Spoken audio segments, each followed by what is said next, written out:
আমি একটু জুম করে দেখাচ্ছি। হ্যাঁ, একদম যে জায়গাটা দেখতে পাচ্ছেন ওটাই হচ্ছে তিনটে নদীর সঙ্গম। অবশেষে চলে এসেছি আমরা সেই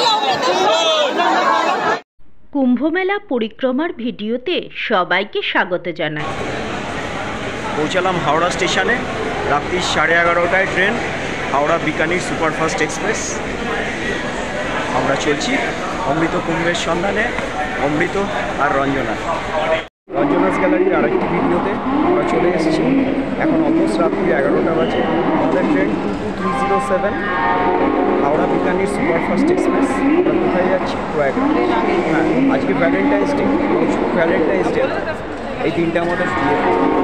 রঞ্জনা আমার থেকে আজকে কোনো গিফট চাইনি, ওর একটাই বক্তব্য ছিল, প্রয়াগরাজে চলো, আমি অমৃতকে নিয়ে অমৃত কুম্ভের সন্ধানে যেতে চাই, অমৃত স্নান করতে। আর সঙ্গে যাচ্ছেন আপনারা, চলুন যাওয়া যাবে প্রয়াগরাজ। 11টা বাজার কিছু সময় পরেই 22307 হাওড়া বিকানির সুপারফাস্ট এক্সপ্রেসের রেক প্লেসমেন্ট হলো 9 নম্বর প্ল্যাটফর্মে।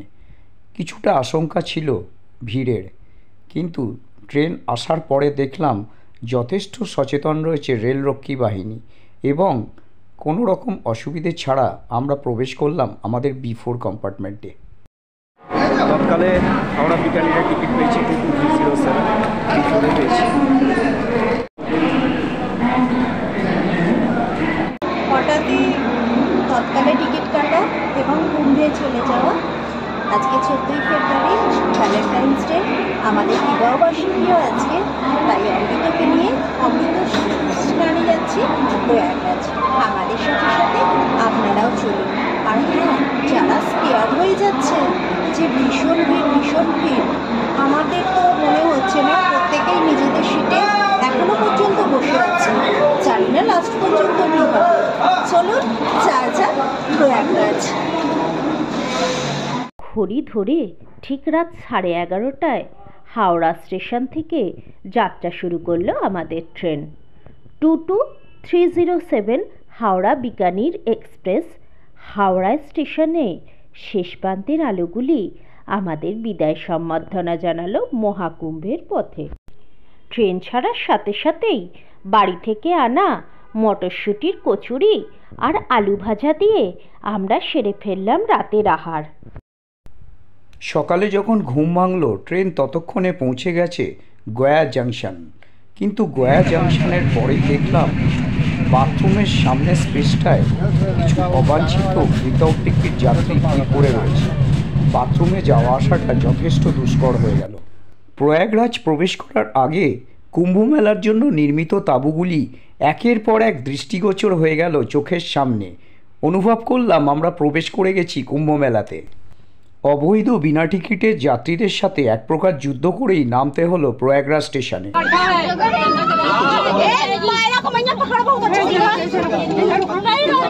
আমরা প্রয়াগরাজে নেমে পড়েছি।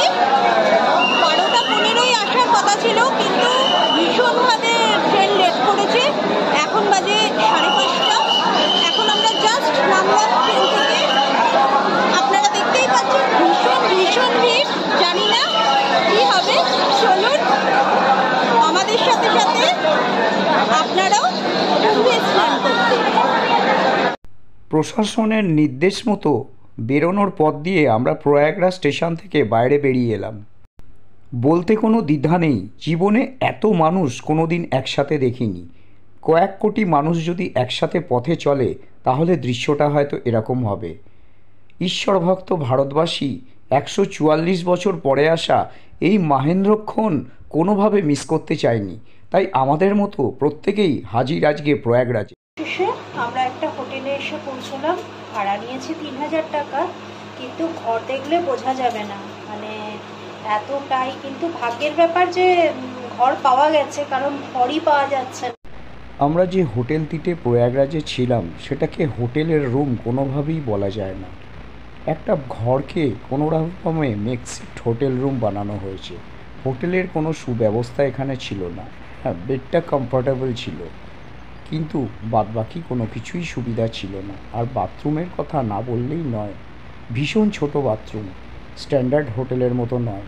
ভাড়াও নিল 3000 টাকা পার ডে। কোনো অপশান ছিল না, এই হোটেলটা না নেওয়া ছাড়া আমাদের। গুড মর্নিং এভরিওয়ান, রঞ্জনাস গ্যালারিতে সবাইকে স্বাগত জানাই।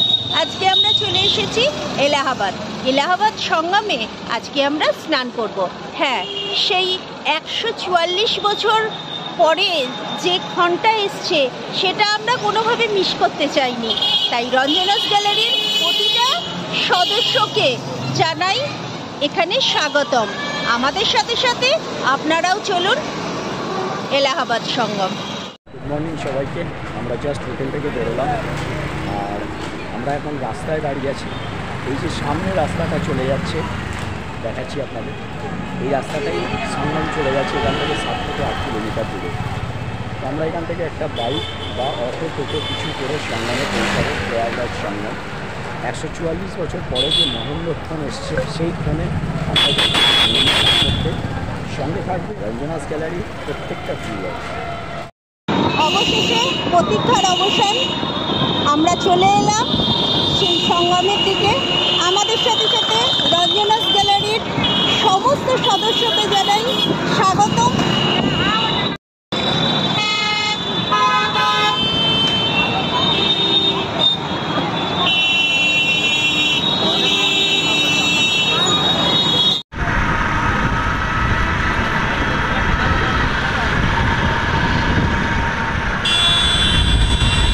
অপেক্ষা করছি কখন সঙ্গমে পুণ্য স্নান করব। স্কুটিতে করে যাচ্ছি। আজকে 16ই ফেব্রুয়ারি, আর 10 দিন স্নান করে আছে। আপনারা যখন ভিডিওটা দেখবেন তখন হয়তো অনেকটা কম সময় থাকবে। সবাইকে রিকোয়েস্ট চলে আসুন। অবস্থা কিন্তু খারাপ নয়, যদিও খুব কিন্তু ম্যানেজমেন্ট খুব ভালো ব্যবস্থা করেছে, জ্বালানির তো অবস্থা আছে।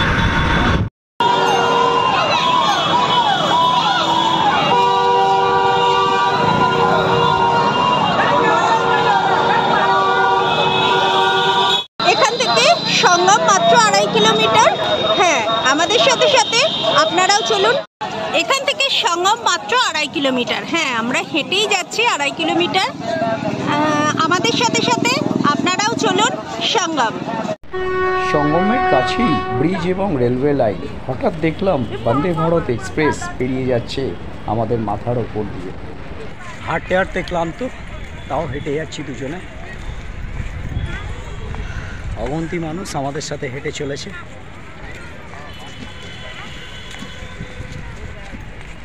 আরও হয়তো 1-1.5 কিলোমিটার রাস্তা আমাদের হাঁটতে হবে, তারপরেই সঙ্গম।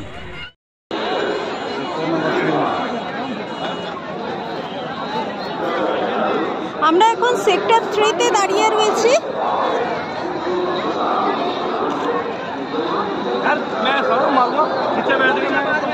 হ্যাঁ, এখান দিয়েই ত্রিবেণী সঙ্গম।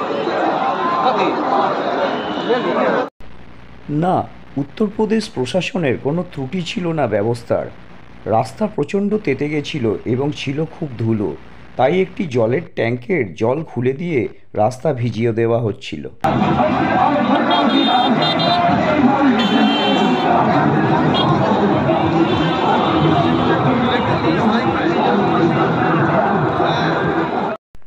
আর কিছুক্ষণ হাঁটার পরেই আমরা পৌঁছে গেলাম বহু কাঙ্ক্ষিত সেই সঙ্গম দ্বারেতে।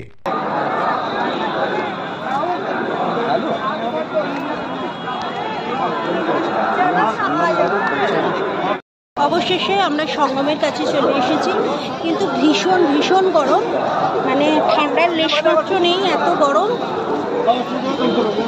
অবশেষে আমরা পৌঁছে গেলাম এই বিশেষ জায়গাটি, মহাকুম্ভে অমৃত স্নান করতে, অমৃতকে নিয়ে। আপনারা দেখতে পাচ্ছেন অমৃত যে আঙুল হাতটা দিয়ে দেখাচ্ছে, হ্যাঁ ওই জায়গাটাই হচ্ছে 3টে নদীর মিলনস্থল।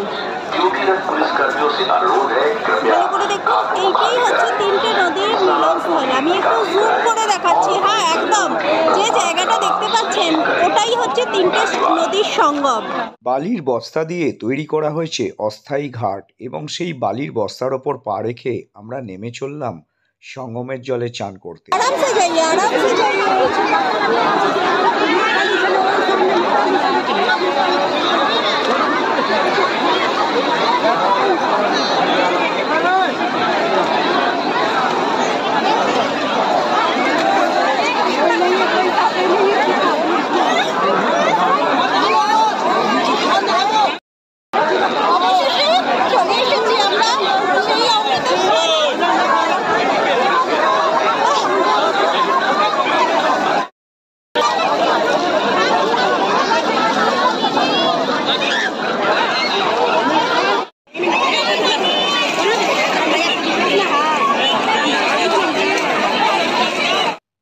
144 বছর পরে আসা এই মহেন্দ্রক্ষণে দাঁড়িয়ে সত্যিই পুলকিত হচ্ছিল মন। তর্পণ করলাম নিজের পূর্বপুরুষদের উদ্দেশ্যে এবং জানালাম পুজো। জানি না কতটা পাপ থেকে মুক্ত হলাম, কিন্তু শিহরিত হচ্ছিলাম এই কোটি কোটি মানুষের সঙ্গে সঙ্গমে স্নান করে।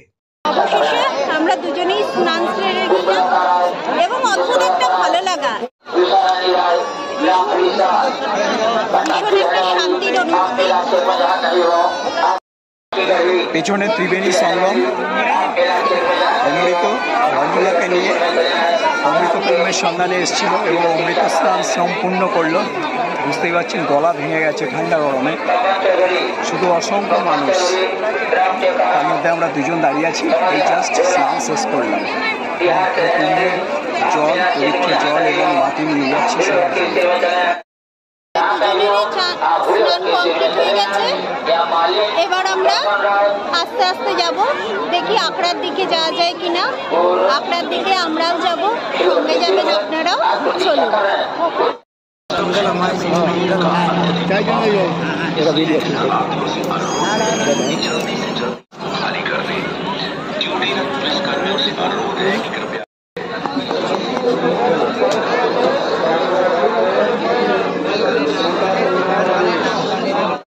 আজকে 16ই ফেব্রুয়ারি, এখনো পর্যন্ত কিন্তু আমরা যাচ্ছি লেটুরের হনুমানজিকে দর্শন করতে। কুম্ভ মেলার প্রাঙ্গণ যেখানে শেষ হচ্ছে সেখানেই শুরু হয়েছে এলাহাবাদ ফোর্ট, এবং এই এলাহাবাদ ফোর্ট স্মরণীয় অক্ষয় বট এবং আরও কিছু মন্দির ও সরস্বতী কুণ্ডের জন্য। এলাহাবাদ ফোর্টে আমরা উঠছি, এখানে কিছু মন্দির আছে এবং পাতালে কোনো দেবতা আছে, সেগুলো দেখব।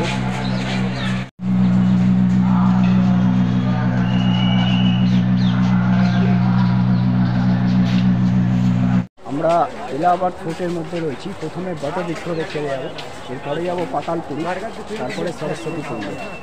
চলুন এক এক করে আপনারাও আমাদের সাথে দেখতে এলাহাবাদ ফোর্ট। বর্তমানে এই এলাহাবাদ ফোর্ট ইন্ডিয়ান আর্মি দ্বারা মেনটেন্ড এবং এই ফোর্টে সর্বক্ষণের জন্য অতন্দ্র প্রহরায় রয়েছে ভারতীয় সেনাবাহিনী। অক্ষয় বটের নোটিশ বোর্ড থেকে জানতে পারছি এই অক্ষয় বট দর্শনে মুখ্য প্রাপ্তি অনিবার্য। আমাদের পিছনে রয়েছে অক্ষয় বট, যে অক্ষয় বটের কোনোদিন নাশ হয় না, এমনকি প্রলয়কালেও এর নাশ হয় না। কথিত আছে ঋষি মার্কণ্ডেয়কে বালমুকুন্দ রূপে ভগবান কৃষ্ণ দেখা দিয়েছিলেন। আমাদের পেছনে রয়েছে অক্ষয় বট, দেখাচ্ছি।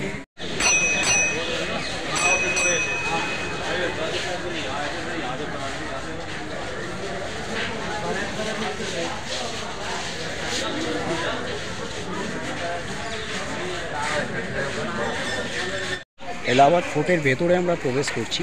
এখন যে জায়গাটা প্রবেশ করছি সেটাকে পাতালপুরি বলে। দেখাচ্ছি, আপনারাও যাচ্ছেন আমাদের সাথে সাথে। পাতালপুরিতে প্রবেশের জন্য আমাদের চলে যেতে হবে মাটির তলাতে সিঁড়ি দিয়ে, যেখানে রয়েছে অসংখ্য মন্দির। সমুদ্র মন্থনের ছবিটি দেয়ালে আঁকা রয়েছে, দেখতে পাচ্ছি।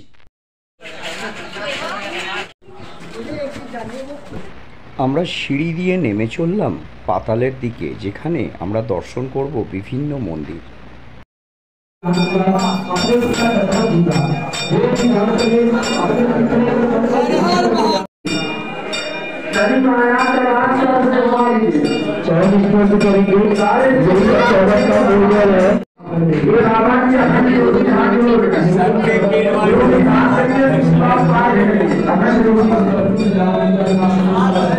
शनि का नाम भगवान शनि में अखंड होती है।